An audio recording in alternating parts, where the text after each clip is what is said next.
जी भाई हाईरेक जा कांतीपुर फोन हाँ फोटो लेना है,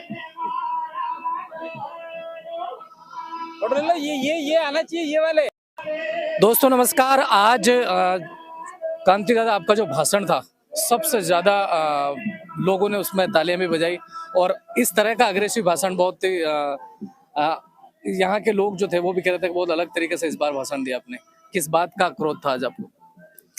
सबसे पहले आपके चैनलों को धन्यवाद, जोहार, जो आप इतनी दूरी पे आकर कवरेज कर रहे हैं। धन्यवाद। और इसके लिए मैं आपको बधाई देना चाहता हूँ।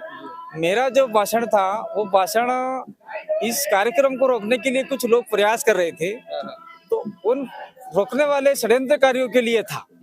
और साथ साथ में ये एक लेटर वायरल हुआ था। उस लेटर वायरल में कहा गया था कि राजकुमार को ये इस धरती पे नहीं आना चाहिए, ये जो स्थान है वहां पे नहीं आना चाहिए।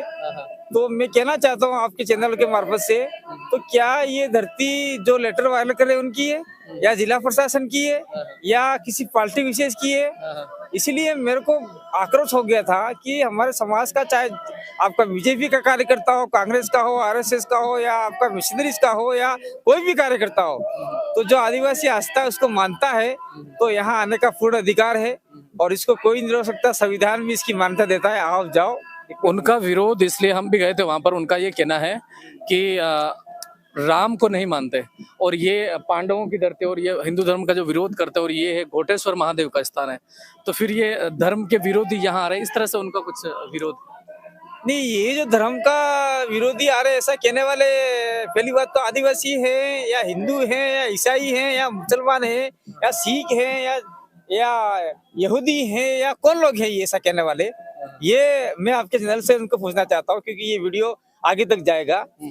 जो खुद कन्वर्टेड होकर हिंदू बन गए हैं, जो खुद कन्वर्टेड होकर आपका ईसाई बन गए हैं, जो खुद कन्वर्टेड होकर आपका मुसलमान बन गए हैं, बुद्धिस्ट बन गए हैं, वही तो आदिवासी को बरगार कर वही तो उससे सवाल करवाया जा रहा है। और जो सवाल कर रहे हैं वो आदिवासी का सारा लाभ लेकर सवाल कर रहे हैं। तो आदिवासी को संविधान में ये कहा गया है कि आदिवासी न हिंदू है, न मुसलमान, न सिख है, न ईसाई है, इसीलिए आदिवासी प्रकृति पूजक है। मेरा इतना ही कहना था कि आप किसी भी धर्म को मानो, हमें कोई आपत्ति नहीं है, लेकिन जहाँ आदिवासियों की लड़ाई, संघर्ष और आपके अधिकारों की बात हो तो आप लोग इस मंच पे आ जाइए, एक झंडे के नीचे आके अपने अधिकार को लड़ो और लो। और जो विरोध कर रहे हैं उनको आने वाले समय में उनके बच्चे इस अधिकार के लिए तरसेंगे, उनकी हकीकी लड़ाई हम लड़ रहे हैं।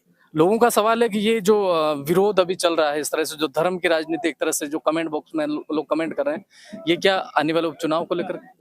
नहीं, ये आने वाले उपचुनाव जो अपने राजस्थान की इस दक्षिणी इलाके की 2 सीटें हैं उसको लेके भी चल रहा है।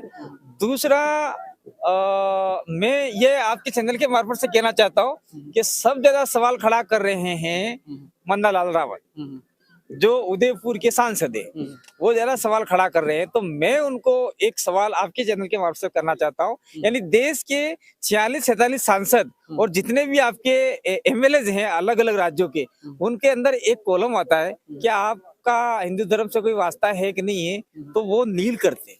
मेरा हिंदू धर्म से कोई वास्ता नहीं है, मैं हिंदू नहीं हूँ, ऐसा नील करते हैं। उसके बाद में ये ऑनलाइन है, आप रिकॉर्ड में दे सकते हैं। मैं कहना चाहता हूँ उन लोगों को, वही लोग विरोध कर रहे हैं। आज मन्नालाल रावत को अपने उदयपुर के ऐसे इलाके, कोटड़ा जैसे इलाके, जहाँ डिलीवरी होने के लिए गांव में लेके जाना पड़ता है, गांव शहर के जाने के लिए वहाँ जाने के साधन नहीं है, वहाँ रोड बनाना चाहिए, हॉस्पिटल बनाना चाहिए, हेडपंप करने चाहिए।